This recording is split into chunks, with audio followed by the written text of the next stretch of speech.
Lingguhang pagbasa sa Biblia. Marcos, Kabanatang 2, talatang 1 hanggang 17.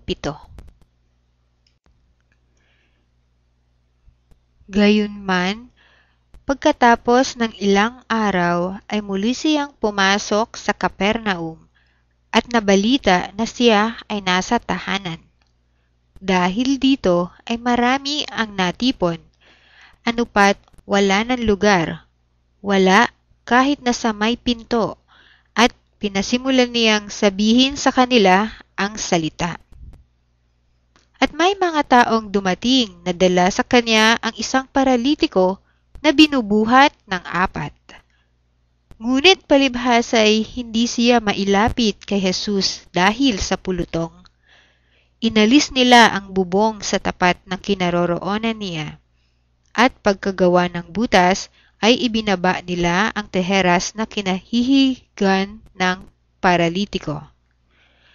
At nang makita ni Jesus ang kanilang pananampalataya, ay sinabi niya sa paralitiko, "Anak, ang iyong mga kasalanan ay pinatatawad na." Ngayon ay naroon ang ilan sa mga eskriba na nakaupo at nangangatwiran sa kanilang mga puso. Bakit nagsasalita sa ganitong paraan ang taong ito? Siya ay namumusong.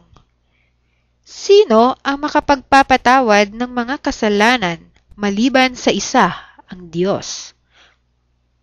Ngunit si Jesus, yamang naunawaang kaagad sa pamamagitan ng kanyang espiritu na nangangatwiran sila ng gayon sa kanilang sarili, ay nagsabi sa kanila, "Bakit ninyo ipinangangatwiran ang mga bagay na ito sa inyong mga puso? Alin ang mas madali?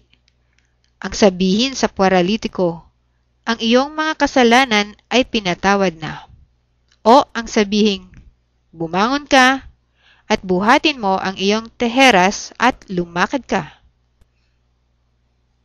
Ngunit upang malaman ninyo na ang anak ng tao ay may otoridad na magpatawad ng mga kasalanan sa ibabaw ng lupa, sinabi niya sa paralitiko, "Sinasabi ko sa iyo, bumangon ka, buhatin mo ang iyong teheras, at umuwi ka sa iyong tahanan."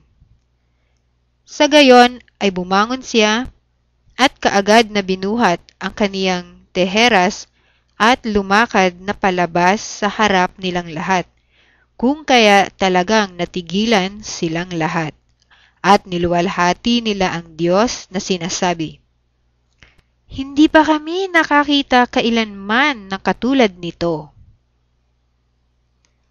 Muli siyang lumabas sa tabi ng dagat at patuloy na pumaparoon sa kanya ang buong pulutong, at pinasimulan niya silang turuan. Ngunit habang dumaraan siya, nakita niya si Levi na anak ni Alfeo na nakaupo sa tanggapan ng buwis, at sinabi niya rito, "Maging tagasunod kita." At pagtindig ay sumunod ito sa kanya. Nang maglaon ay nangyaring nakahilig siya sa mesa sa bahay nito, at maraming mga maniningil ng buwis at mga makasalanan ang nakahilig na kasama ni Jesus at ng kaniyang mga alagad, sapagkat marami sila at nagsimula silang sumunod sa kanya. Ngunit ang mga eskriba ng mga Fariseo, nang makita nilang kumakain siyang kasama ng mga makasalanan at ng mga maniningil ng buwis, ay nagsimulang magsabi sa kaniyang mga alagad, "Kumakain ba siyang kasama ng mga maniningil ng buwis at ng mga makasalanan?" Nang marinig ito ay sinabi ni Jesus sa kanila, "Yaong malalakas ay hindi na nangangailangan ng manggagamot, kundi yaong mga may karamdaman.